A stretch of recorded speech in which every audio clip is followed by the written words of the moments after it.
사랑하는 하나님, 이 시간 하나님 말씀을 전하고자 합니다. 저를 사용하셔서 하나님 말씀하여 주시고 또한 우리들에게 듣는 귀를 열어주셔서 하나님 말씀을 이해할 수 있도록 인도하여 주옵소서. 예수 그리스도의 이름으로 기도합니다. 아멘. 네, 오늘 하루를 하나님의 예배함으로 시작하는 우리 성도님들에게 하나님의 은혜와 축복이 가득하기를 원합니다. 오늘 우리가 읽은 이 말씀은 빌립 집사에 관한 일입니다. 네, 빌립 집사가 에디오피아 내시에게 복음을 전한 일을 보여주고 있습니다. 어느 날 주의 사자가 빌립에게 말씀하십니다. 일어나서 남쪽으로 향하여 예루살렘에서 가사로 내려가는 길까지 가라. 그리고 부연 설명으로 말하는데 그곳은 광야라 라고 설명하고 있습니다. 먼저 빌립이 어디에 있었는지를 살펴봐야 하는데 8장 앞쪽에 나옵니다. 빌립은 사마리아를 비롯해서 그 위쪽 지방, 이스라엘 위쪽 지방을 두루 다니며 사실 유대인들 입장에서 사마리아는 이방 지역이죠. 이방인들에게 복음을 전하고 있었습니다. 그러니까 예루살렘 위쪽에 있는 사마리아에서 복음을 전하고 있던 사람이었고 사마리아 지역을 두루 다니며 복음을 전할 때 어떤 성과가 없는 것이 아니라 예수님을 믿는 사람이 많아지고 예수님의 복음을 받아들이는 사람이 많았다라고 설명을 합니다. 그런데 하나님의 사자가 주의 사자가 이런 빌립, 복음을 잘 전하고 있는 빌립에게 명하여서 저 아래에 있는 광야로 내려가라고 이야기하는 겁니다. 자신의 사역을 열심히 하고 있는 사람을 불러서 저 광야로 데려다가 놓으십니다. 빌립은 이상했을 겁니다. 예루살렘 남쪽에 광야에 가서 기다리고 있으라고 하는 겁니다. 하나님, 내가 여기서 말씀을 잘 전하고 있는데 복음 전하는 사람도 날로 많아지고 있고 내가 이곳에서 하고 있는 것이 하나님의 나라를 확장시켜 가는데 잘 하고 있는데 어디로 가란 말씀입니까? 주께서 말씀하신 저 남쪽은 광야밖에 없는 곳입니다 라고 말할 수도 있었을 겁니다. 그런데 빌립은 그렇게 하지 아니하고 주의 사자가 말씀한 대로 광야에까지 내려간다라는 것입니다. 말은 하지 않았지만 빌립 마음에 어떤 의문이 있었을 겁니다. 내가 주의 말씀에 순종해서 저 남쪽으로 내려가지만 저 남쪽에 무엇이 있을까? 왜 나를 저곳까지 내려가라고 하는 것일까라는 의문이 있었지 않겠습니까? 죄송합니다. 유대 살고 있는 사람이라면 예루살렘 남쪽, 예루살렘에서 가사로 가는 그 길이 광야라는 것은 다들 알고 있었을 겁니다. 그럼에도 불구하고 빌립은 주의 말씀에 순종해서 광야까지 내려갑니다. 그리고 그곳에서 한 사람을 만나는 것이죠. 그 사람은 에디오피아의 모든 국고를 맡고 있는 넷이었습니다. 에디오피아의 관리자 넷이가 길을 가고 있는 것을 만나게 되었습니다. 심지어 이 넷이가 마차에 타서 선지자 이사야의 글을 읽고 있는 것을 보았다라고 말씀하는 것입니다. 빌립은 광야에서 에디오피아에 있는 이 넷이를 만나서 그를 위하여 성경 말씀을 풀어주고 그 이사야 말씀이 증거하고 있는 자가 누구인지 예수 그리스도의 복음을 전하게 된다라는 것입니다. 그리고 이 복음, 예수 그리스도의 복음을 들은 내시는 지나가다가 물이 있는 곳에서 나에게 세례를 베풀어 달라고 이야기하며 내가 예수 그리스도를 믿겠다라는 증거를 보여주는 것입니다.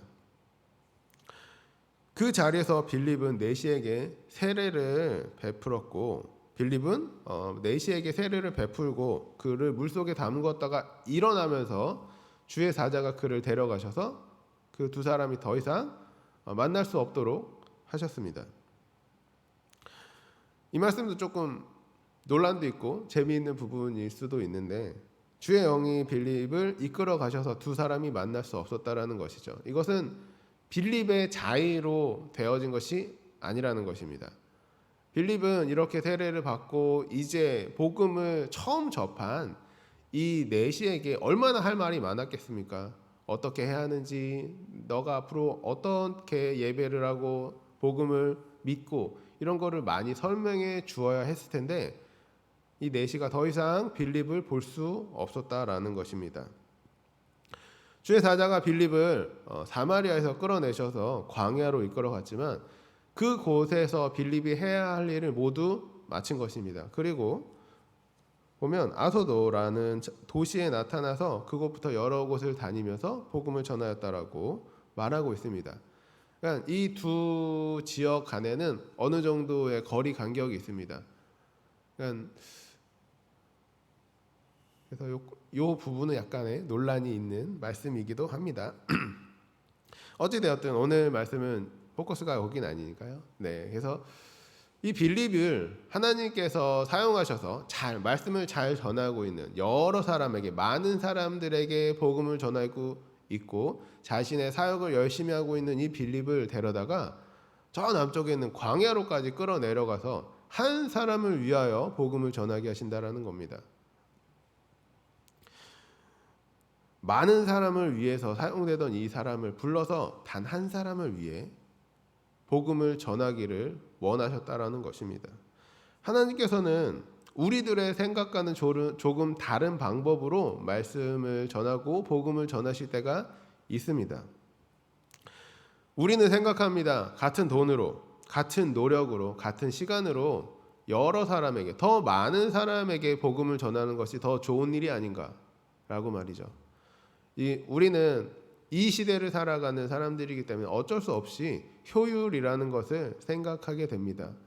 같은 값이라면, 같은 노력이라면, 같은 시간이라면 한 사람에게 말씀을 전하기보다 100사람에게, 100사람보다 1000사람에게, 10,000사람에게, 10만 명에게 복음을 전하는 일이 더욱 가치가 있는 일이라고 생각한다라는 것이죠. 그런데 오늘 말씀에서는 그렇지 않다라는 것을 보여줍니다. 수천 명의 사람들에게 복음을 전하고 그들이 예수 그리스도를 믿는 일을 하고 있던 빌립을 불러서 에디오피아 내시 한 사람을 위해서 복음을 전하게 하신다라는 것입니다. 수많은 사람을 잠시 뒤로 밀어두고 지금 말씀을 들어야 하는 한 사람에게 집중하신다라는 말입니다. 효율이라는 관점에서 바라보면 이 빌립을 사마리아 땅에서 이끌어내서 이 에디오피아 내시에게 보낸 일은 효율적이지 않은 일입니다. 빌립이 그곳에서 계속해서 말씀을 전했다면 더 많은 사람, 한 사람이 아니라 더 많은 사람이 예수 그리스도를 믿고 복음을 접하고 예수 그리스도를 주로 고백하는 일이 있었을 것입니다. 그런데 하나님은 빌립이 사마리아에서 많은 사람에게 복음을 전하는 것보다 지금 에디오피아 내시 한 사람에게 복음을 전하는 일이 더 급하다, 더 중요하다라고 생각하셨던 것입니다.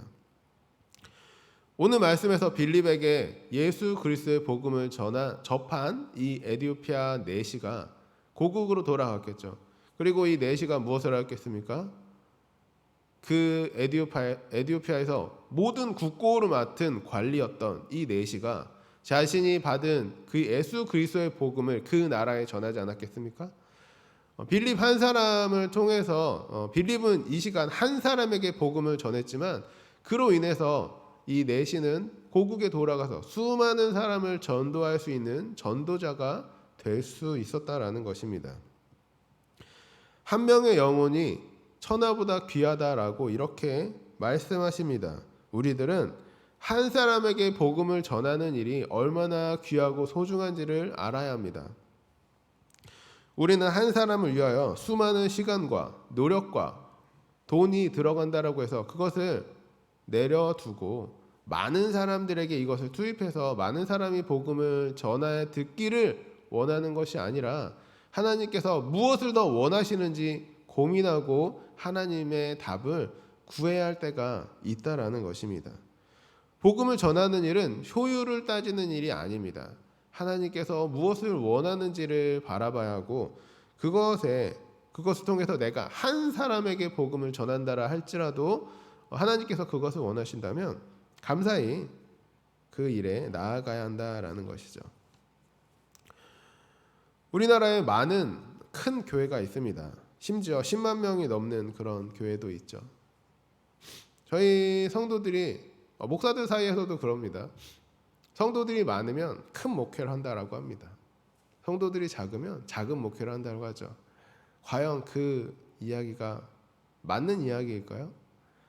저 서울에서 어딘가에서 10만 명이나 되는 성도들 앞에서 그들을 가르치는 목회자와 이런 군대 교회에서 아니면 시골 교회에서 5명, 10명 이런 성도들과 함께 예배하고 말씀을 가르치는 목사는 과연 다른 것입니까? 서울에 있는 많은 성도들에게 말씀을 전하는 목사는 큰 목사고 큰 목회를 하고 있는 것이고 5명 아니 1명에게 말씀을 전하고 있는 목사님들은 작은 목회를 하고 작은 목회자라고 불러야 하는 겁니까? 저는 그렇지 않다라고 생각합니다. 하나님 앞에서는 숫자가 중요한 것이 아닙니다. 단지 하나님께서 그 사람에게 한 사람이든 100사람이든 10,000사람이든 10만 사람이든 붙여주셨을 뿐입니다. 100년 전에 교회를 뛰쳐나간 한 사람을 붙잡지 못해서 저 북한에 있는 독재자가 생겨났습니다. 김일성이라는 사람이 장로의 아들이었고 초대교회 장로, 집사, 심지어 외할아버지는 초대 목회자로 섬기셨던 분 중에 한 명. 그런 사람의 아들이었음에도 불구하고 독재자가 되었다라는 것입니다. 교회에서 그를 좀 더 붙잡았다면 이 나라가 조금 더 달라질 수 있지 않았겠습니까? 결과론적이긴 하지만 한 사람을 위해서 복음을 전하는 일이 어떻게 될지 아무도 모른다라는 것입니다. 한 사람을 위해 복음을 전하는 일을 귀하게 여기시는 우리 성도님들이 되셨으면 좋겠습니다. 우리 안에 있는 한 사람은 누구입니까? 다른 모든 사람들보다 우선해서 내가 복음을 전해야 하는 그 한 사람은 어디에 있습니까? 나의 배우자, 나의 자녀, 혹은 내 부모님, 나의 형제들, 혹은 내가 가장 사랑하는 나의 친구들. 어떤 사람이 오늘 이 말씀에서 말하는 한 사람이 되겠습니까? 내 모든 재산과 내 모든 시간과 내 모든 노력을 들여서라도 주께로 돌아오게 해야 하는 그 한 사람이 어디에 있는 것입니까? 하나님께서 그 일도 귀하게 여기신다라고 알아가신 우리 성도님들이 되셨으면 좋겠습니다.